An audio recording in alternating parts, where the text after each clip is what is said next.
Mommy juice. Rosé all day. Women are drinking a lot right now. And in fact, it's turning into a bit of an epidemic. And this is Chick to Chick. It's summertime. Everybody's excited to hit the patio and the decks and have some parties and relax and chill. And along with that, it seems like it always comes with alcohol. What wine are you picking up? What are you going to get that's the new cider beverages that are out there? There's so much talk about every time there's a gathering with folks, and especially with women right now, it is centered around alcohol.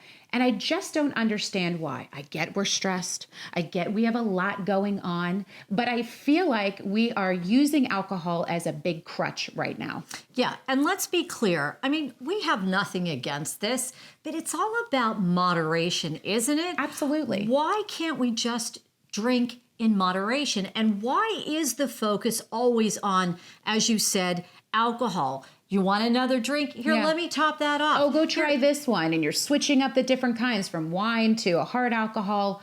I mean, it's too much. And truly, our bodies are not prepared for what we're doing to it. Well, women process things differently than men. So you might look at a guy and maybe he's had 6 beers and he's doing okay.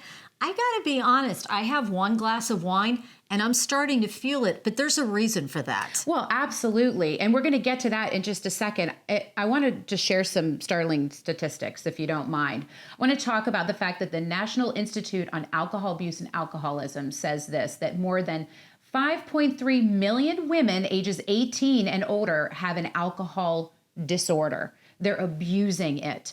Approximately 1 in 2 women of childbearing age drink, and 18% of those women are involved in group binging when they drink. So that's the collective getting together and pounding down too much rosé or whatever it is. All day. All day. And quite frankly, this is starting to become a bit of an epidemic. And I'm wondering when this shift happened. You know, what's every time, you know, women like to get together. We like to have gatherings. We like to have girlfriends and girls' weekends away. And I'm trying to understand, when did that shift happen that everything is centered around alcohol? You know, and we joke about it. Oh, do you have your mommy juice? Or, oh, is it going to be, you've seen those T-shirts that say rosé all day. Why did that shift happen? And why are we relying on alcohol to deal with the stresses of life? I don't know. And if I'm going to be honest, there are definitely times when I feel wired and the first thing I'm thinking is, oh, I'm going to have a glass of wine. And I've really been conscious about not doing that, because the truth of the matter is, you know, I'm not opposed to having a glass of wine, but I want to know that that's not the first thing I need to do when I'm stressed out. Like, I actually am starting to do a little bit better about just sitting and chilling and thinking and breathing and doing other things. But it seems like every time there's some sort of maybe it's not a crisis, but something is going on, the first thing that women do is, I gotta get to the liquor store. I need a drink. I need to go get a drink. I mean, oh my God, it was such a day. I need a drink. And unfortunately, it used to just be, I think, a saying. Yeah. And now it's become a thing. And they're actually reaching for alcohol more.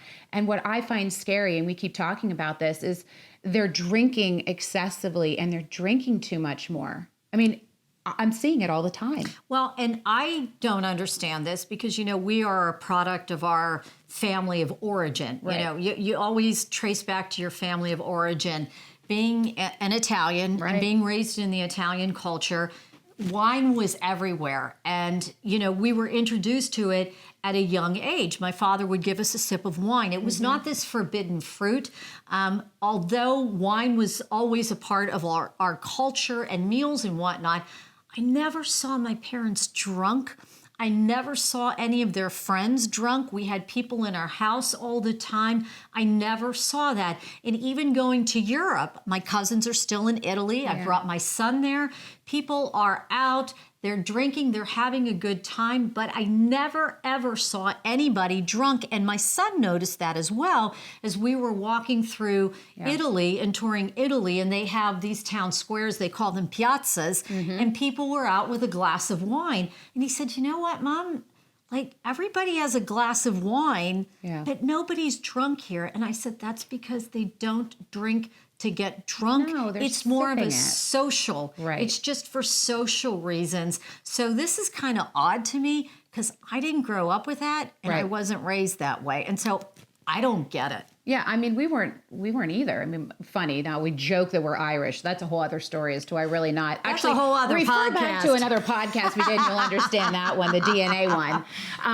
But the point is, very similarly, I mean, it's always been about you can have a beer, have a little bit of a beer, and it was never this, drink to being excessive. I mean, I'm not going to say I've never done that, but I don't feel the need to. And in fact, I don't like it. I don't like the way that I feel when I drink too much. Yeah. I don't like the way that I sleep or lack thereof because I'm waking up and I'm sweating. So for me, at my age, I am not a fan of drinking like that. When you and I go out, we have our One. standard one, and it is One. our Tito's with club soda and a splash of cranberry. Yeah. And we sip that darn thing the whole time. Absolutely. One. And then sometimes I might be in a space where, I understand everybody else is drinking and you want to fit in. Yeah. So sometimes I might just order a club with a splash of cranberry and a lime. So it looks like, Yeah. oh, you're having something just to fit in.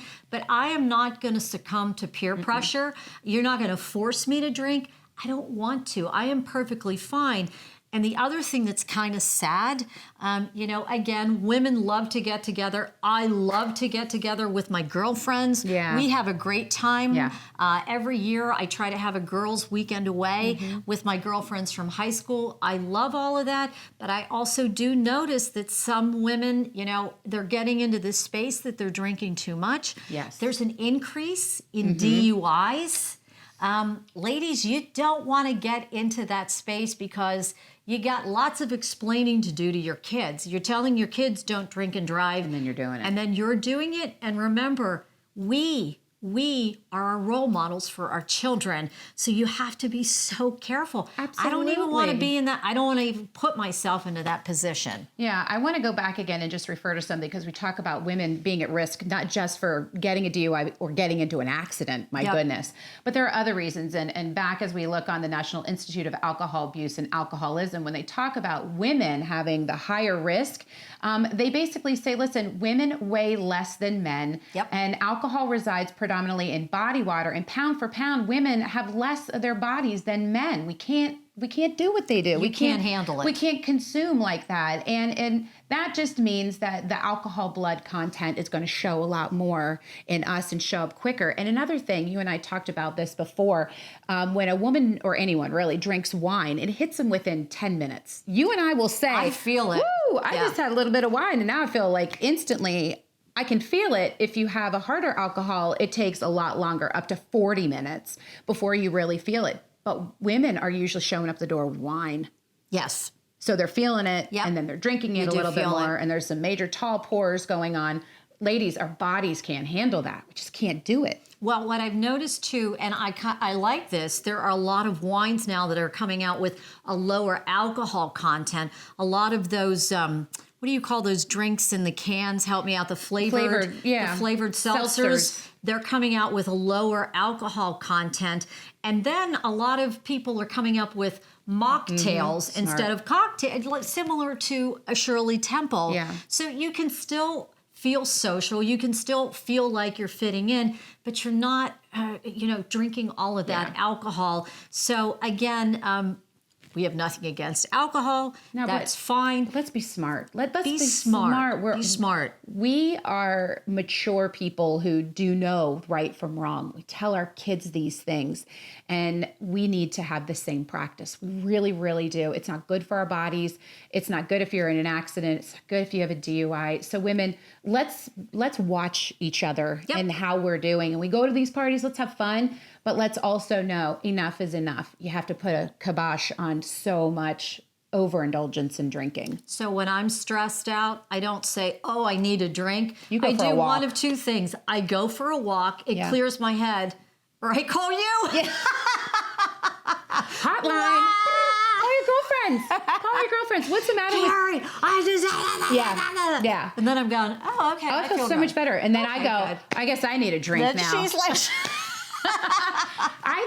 I want to just put out a challenge, and I think every woman should think about this when they have their girlfriends over. How about if you pick one of those nights and it's all a mocktail and it's all something that is not centered around alcohol, and see if you can still have that level of fun. I guarantee you can, because women were fun. Oh my gosh. All day. So maybe your next party that you're having, your next gathering, how about if you take the alcohol out of it just this one time, just see what it's like and find some moderation. Just try it. How about that for another round of armchair therapy? There you go. You ready? I am ready. We have to close another podcast. Gosh, we could go on and on about these things, right? Could. Yeah. But we're so grateful that you've tuned in and you watch us. And again, we are all over social media. Yeah, you can find us also subscribing to our YouTube channel, Chick to Chick USA, because then you lucky person, you, every Monday, bing, you're going to find that there's a new podcast from us on that day. All right. And so we will be back next week to chirp about another topic.